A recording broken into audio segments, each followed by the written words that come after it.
Cuando nosotros escuchamos rabia, en automático debemos de pensar en una enfermedad la cual es mortal.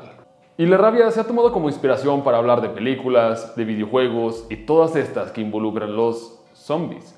Comúnmente por una versión mutada o modificada de esta enfermedad, la cual después de horas o incluso segundos logra controlar el cerebro de las víctimas y convertirlas en seres extremadamente violentos. Pero, ¿qué tan real es esto? Soy el Dr. Polo Guerrero. El día de hoy hablemos de rabia. El virus de la rabia es de la familia Lissa virus. Lissa es el nombre de la entidad griega responsable de la furia y la ira descontrolada. Y es por eso que a la enfermedad se le puso rabia, por la ira, por la furia que puede llegar a causar esta enfermedad en las personas. El virus de la rabia es un patógeno neurotrópico, lo cual quiere decir que afecta a las neuronas y ataca principalmente a lo que serían los mamíferos. La infección es de origen zoonótico. Esto quiere decir que se transmite a través de un animal, por mordeduras o rasguños contaminados con saliva. En países de vía de desarrollo, el principal animal que causa esto son los perros, mientras que en países los cuales ya están desarrollados es el murciélago. Porque sí, cualquiera de los dos mamíferos al final del día. Vamos a desglosar esto por fases. Primero, la mordedura. Una vez recibimos la mordida, el virus va a empezar a viajar por las neuronas motoras de los músculos a los cuales estemos cerca. Esto es porque el virus de la rabia viaja a través de los nervios periféricos hasta llegar al sistema nervioso central. Esto es porque el virus utiliza un transporte conocido como transporte neuronal retrógrado, lo cual permite que utilice las vías de nuestros nervios para poder viajar hacia nuestro cerebro. El virus puede recorrer 250 milímetros en dirección al cerebro por día. Esto hace la gran diferencia entre si recibes una mordedura en el rostro, en tus brazos o en la pierna. Esto hace que, depende de qué tan lejos esté del cerebro el virus, tarde más en llegar. Y es aquí donde hablamos del periodo de incubación. Este puede tener una media de entre 1 a 3 meses, aunque también se puede considerar hasta el año o 2 años. Y esto representa el reto diagnóstico para los doctores. Pero una vez el virus llega a tu cerebro es donde entramos a la tercera fase, el prodromo. A partir de este punto, la rabia es 100% letal y se caracteriza por varios signos y síntomas que son muy inespecíficos, ya que recordemos que el tiempo de la mordedura puede ser desde un mes. Entonces, en su momento, si no nos avisan que recibió una mordida de perro o algo similar durante este periodo, podemos pensar en mil y un cosas. Y es que mira, los síntomas de la rabia son dolor de cabeza, náusea, vómito, un malestar general con fatiga. Se incluye también el tema de la ansiedad y la preocupación. Y el paciente va a perder la sensibilidad en la región en la cual estuvo la mordida. ¿Dientes de porcelana? ¡Ay! Soy piraña. Sin importar si el cierre estuvo bien, si la cicatrización fue correcta. Y esto es porque la rabia va a afectar a esos nervios periféricos sensitivos. De 2 a 10 días después, la enfermedad progresa a su siguiente fase, el periodo neurológico agudo. Y es aquí donde entra la diferencia entre las películas de zombies, los videojuegos y la realidad, ya que el periodo neurológico puede tener dos variantes. La primera es la rabia encefálica o furiosa y la segunda es la rabia paralítica o tonta. En la rabia encefalítica es donde vamos a ver este periodo de ira, de violencia, y esto es porque se afecta al sistema nervioso central. Pero vamos por pasos. Lo primero que se ve afectado va a ser el tema de la fotofobia o sensibilidad a la luz. También entran otras alteraciones como los espasmos, calambres, e incluso parálisis de nervios. Aquí también entran otras condiciones como sería el tema de la fiebre y trastornos del comportamiento como agitación, confusión, agresividad, alucinaciones y convulsiones. Es aquí donde también empieza a dañarse el sistema nervioso autónomo, que es el responsable de hacer las cosas las cuales tú no eres consciente. Y es aquí donde se presenta algo muy característico, que la gran mayoría de personas interpretan como rabia tal cual. Y esto es porque al afectarse el sistema nervioso autónomo, empieza a afectarse los órganos y también las glándulas. Y nosotros tenemos glándulas salivales. Es aquí donde el paciente empieza con una producción excesiva de saliva, también con arritmias cardíacas y un aumento de la libido. Y en esta fase, el virus empieza a moverse hacia otros órganos, a través del sistema nervioso central, como sería el hígado, riñones, la córnea y particularmente las glándulas salivales. Es aquí donde si combinamos todo lo que conlleva el paciente con rabia en esta fase de violencia, en esta fase de agresividad, y que también el virus se va a alojar en la región de las glándulas salivales, es donde podemos llegar a la conclusión de que la intención del virus es replicarse y es llegar hacia más lugares, de tal manera que la condición la cual utiliza el virus es que el paciente intente tirar mordidas, para que de esta manera el virus que esté en las glándulas salivales pueda viajar hacia un nuevo huésped. De aquí viene el tema de las mordidas. Otra cosa que caracteriza demasiado la rabia es el tema de la hidrofobia o miedo al agua. Esto es muy característico de la enfermedad, en donde realmente el paciente no le teme al agua, sino al hecho de tragar líquidos. Ya que recordemos que el virus va a afectar el sistema nervioso, lo cual cuando tú estás tragando tienes un sistema que se llama sistema de deglución, el cual es activado a través de las raíces nerviosas.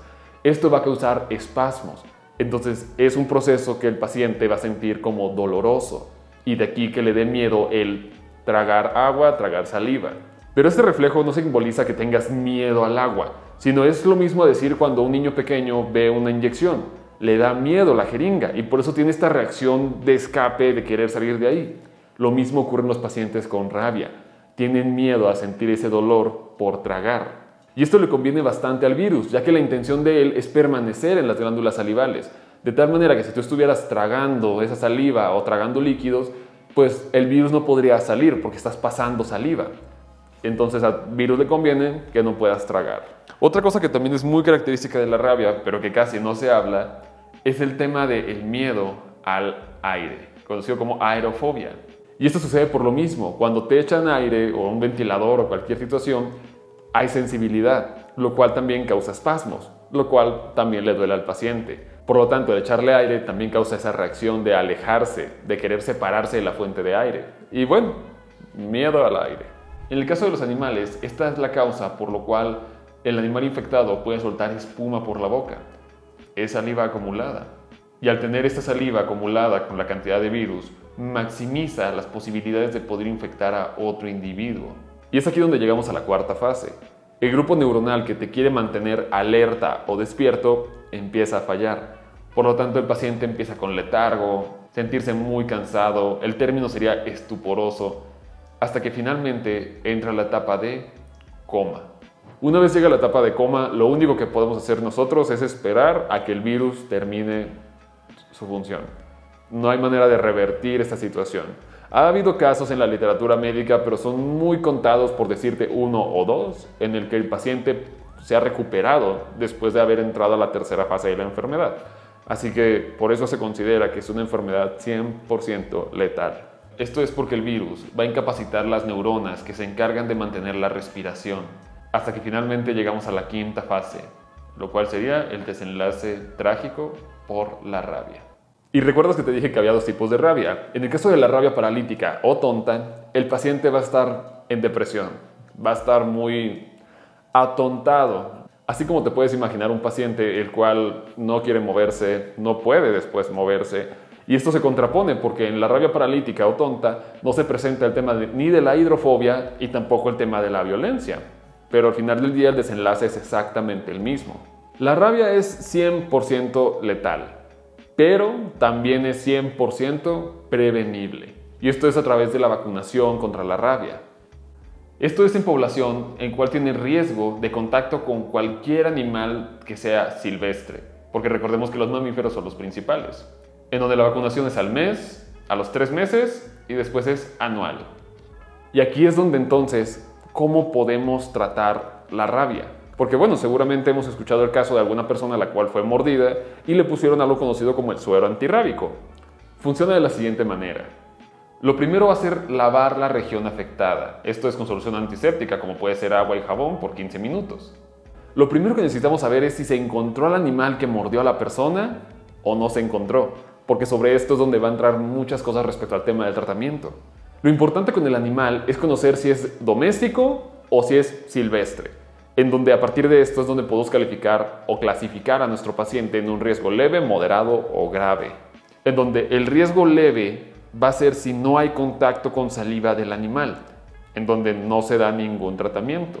En el riesgo grave, el contacto es con saliva del animal rabioso a través de la mucosa de la mordedura, que puede ser en cabeza, cuello o miembro superior, o incluso el tener más de 2 mordidas. en donde se aplica la vacuna antirrábica más algo conocido como la inmunoglobulina. Antes se decían que era 14 inyecciones en el ombligo, actualmente ya es otra cosa, en donde el suero antirrábico se aplica el día de la mordedura, a los 3 meses, a los 7 y a los 14. Y ya, ese es el tratamiento antirrábico. Y es aquí la clave del tratamiento. Si no encontramos al animal el cual mordió a la persona, utilizamos lo que ya te dije. Pero si encontramos el animal, el tratamiento va a depender del animal. Y es aquí donde vamos a dar profilaxis antirrábica cuando es una mordedura por perro o gato no vacunado. Y también vamos a dar la vacuna antirrábica ante la mordedura de perro o gato, el cual dé síntomas, esté vacunado o no. Y este debe morir en la observación de 10 días. Entonces, en el caso de no encontrar el animal, es vacuna antirrábica. Si encontramos el animal, hay que darle un periodo de observación de 10 días. Si da síntomas o muere, vacuna antirrábica. Si no da síntomas o no muere, no hay que dar vacuna antirrábica. Pero, pues bueno, al final del día es parte de la profilaxis. A lo que voy con esto es que la rabia es una de las peores enfermedades que puede sufrir el ser humano. Y aquí la importancia de tener correctamente vacunada a las mascotas y también ubicado a cuáles son los animalitos que tenemos cerca de la casa. Porque, bueno, hay que saber si están en riesgo de presentar rabia o si ya presentan rabia. Y sobre eso, bueno, también cuidarnos en el tema de la rabia.